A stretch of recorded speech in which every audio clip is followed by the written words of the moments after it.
Hello, everyone. I'm Cathy Bollinger, Managing Director of York County Community Foundation's Embracing Aging Initiative, where we work to improve how people experience aging in York County, Pennsylvania.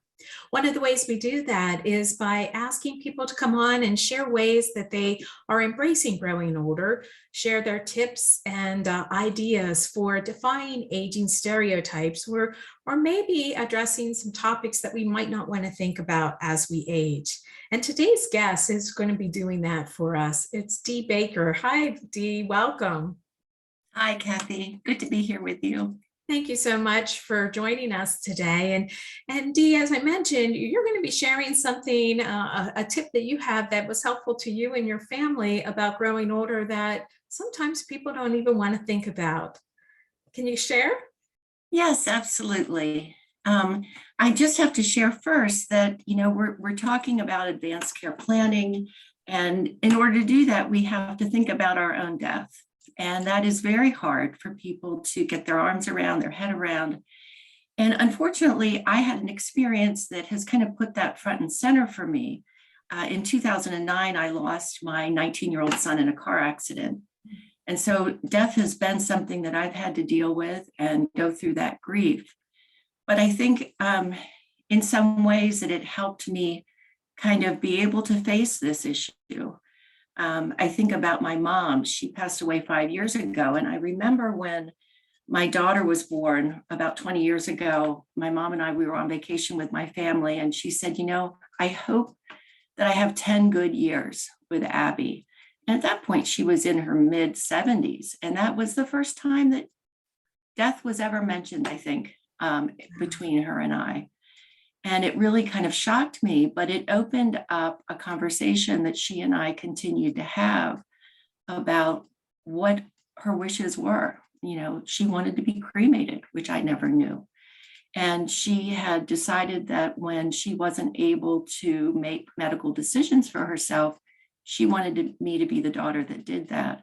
And that happened pretty quickly. She could have still made decisions, but she wasn't comfortable making decisions. And she didn't want my father to have to do that because they had been married in the end 72 years. And she knew that it would be difficult for him to be able to face that because he'd be so worried about her when she was hospitalized and all.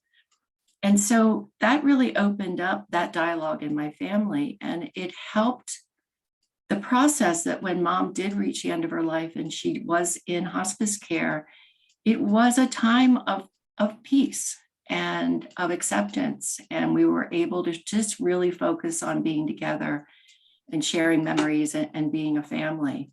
Fast forward, my father is in hospice care right now, and it's quite different. It's more difficult for him to have those kinds of conversations.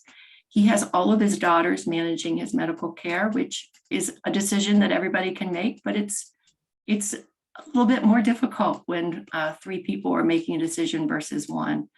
And so we're going through that journey now.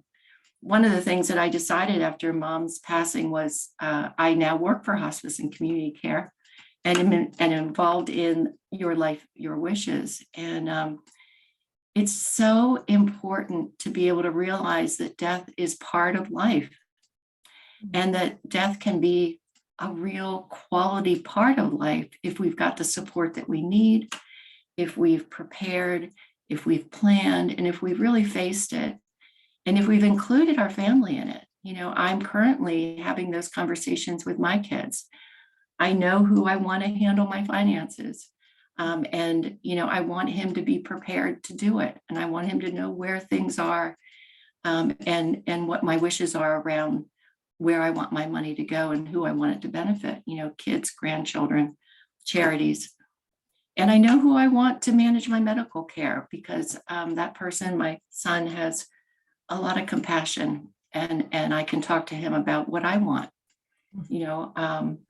Maybe I don't want to have any pain at death. And so, I want him to know that. So these discussions, although they're difficult, once you start having them, they can be really beautiful and really pull a family very close together. Dee, thank you so much for sharing so much about your personal story and journey and how this impacted you and your family. Really appreciate that. For viewers who might not know what an advanced care directive is or how to even begin to do this, what do you recommend?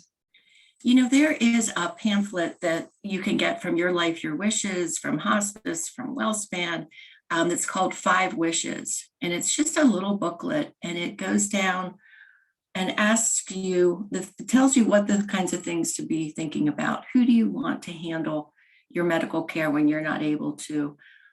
What's important to you at end of life? You know, what symptoms do you want to have managed?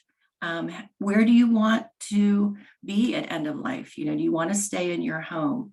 And it's just so easy to work through, and it's you can sign it, you can complete it, you can have a couple witnesses, and then it's done. You can give it to your doctor, you can keep a copy at home, make sure that the people in your life know where it is. But that's what I would recommend. Thank you. And for those of you who are listening who aren't aware, the Your Life, Your Wishes is a York County coalition. Is that correct, Dee?